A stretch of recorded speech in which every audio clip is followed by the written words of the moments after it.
সরকার বলছে যে দেশ খুব ভালো চলছে, কিন্তু সাধারণ মানুষ এই যে একের পর এক যে ধরনের আন্দোলন, বিশেষ করে গ্রামগঞ্জের অবস্থা আরও বেশি খারাপ। সেখানে মারামারি, গ্যাঞ্জাম, লাশের পর লাশ পড়ছে। এই খবরগুলো কিন্তু গণমাধ্যমে আসছে না। আমার নিজ জেলা ঝিনাইদহতে আজকেও শোলকুপা উপজেলা, সেখানেও দুই গ্রামবাসীর মধ্যে ব্যাপক সংঘর্ষ, এবং এই সংঘর্ষ প্রায়ই আমরা লক্ষ্য করি। আপনি যদি সাংবাদিক হিসেবে, আপনার কাছে আমার থেকে আরও ভালো তথ্য রয়েছে। গ্রামের বা মফস্বল শহরের অবস্থাগুলো খুবই খারাপ। আওয়ামী লীগের উৎপাত হয়তো ঢাকা শহরে আমরা খুব কম দেখছি, কিন্তু গ্রামগঞ্জে কিন্তু এখনও তাদের সেই আধিপত্য, তাদের সেই সামাজিক দল হিসেবে রাজনীতি, সেটা কিন্তু এখনও পর্যন্ত রয়ে গেছে। এবং ঢাকা শহরে আমরা দেখছি যে ট্রাফিক সমস্যা, বিশেষ করে মানুষ ঘর থেকে বের হওয়ার পরেই এক ধরনের বিরক্ত মানুষ হয়ে যায়, কারণ রাস্তায় গাড়ি আসলে চলে না। আমি এই টকশোতে আসার আগে অসংখ্য সময় কিন্তু রাস্তায় আমাকে দাঁড়িয়ে থাকতে হয়েছে। তো এই যে একের পর এক সমস্যা, এই সমস্যাগুলো আসলে সমাধান করার দায়িত্ব কার ছিল? অন্তর্বর্তীকালীন সরকারের ছিল, কিন্তু সরকার সেই তার প্রায়োরিটি সেটা আসলে সরকার মূল্যায়ন না করে সরকার আসলে আগডুম বাগডুম নিয়ে আমার কাছে মনে হয় ব্যস্ত রয়েছে। যেমন এই ট্রাফিক সমস্যা যদি আপনি সমাধান না করতে পারেন, তাহলে এই রাষ্ট্রকে কোনোভাবে আপনি উন্নত সমৃদ্ধ রাষ্ট্র হিসেবে দেখাতে পারবেন না। রাস্তাঘাটগুলো দেখেন যে বিভিন্ন জায়গায় খোঁড়াখুড়ি চলছে। স্বাস্থ্যকর অল টাইম ফ্যামিলি কেক, সব সময় অল টাইম হেলদি লাইফ।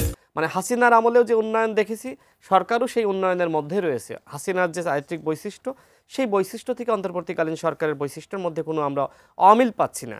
2 দিন পর পর শাহবাগ অবরোধ করা হচ্ছে, যমুনা ঘেরাও করা হচ্ছে, কাকরাইল মোড় বন্ধ করা হচ্ছে, প্রেস ক্লাবের সামনে অবরোধ করা হচ্ছে।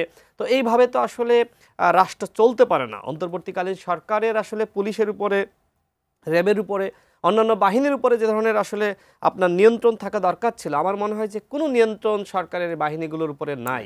এর কারণটা কি? এর কারণটা হলো যে সরকার যেহেতু আসলে নির্বাচনের মাধ্যমে, ভোটের মাধ্যমে আসেনি, এবং বিশেষ করে রাজনৈতিক দলগুলোর সাথে সরকারের বড় ধরনের একটি বিরোধ তৈরি হয়েছে। তো সেক্ষেত্রে আইনশৃঙ্খলা পরিস্থিতি নিয়ন্ত্রণে রাজনৈতিক দলগুলো কিন্তু সরকারকে ওইভাবে আর সহযোগিতা করছে না। যেখানে দলগুলোর সবথেকে বড় চাওয়া যে আপনারা আপনাদের একটি পরিকল্পনা প্রকাশ করেন, আপনারা কি করতে চান তার একটি প্ল্যান প্রকাশ করেন। যে সরকার এখনো পর্যন্ত নির্বাচন নিয়ে আগডুম বাগডুম খেলছে, নির্বাচন নিয়ে আমার কাছে মনে হয় যে চোর পুলিশ খেলতেছে। এই কারণে দলগুলো, ঠিক আছে, তোমরা যেহেতু আমাদের সহযোগিতা করতেছো না, আমাদের কথা শুনতেছো না, তোমাদেরকে আমরা কেন সহযোগিতা করবো? বিষয়টা এরকম হয়ে দাঁড়িয়েছে, যে কারণে সর্বত্র আমরা সমস্যা দেখছি।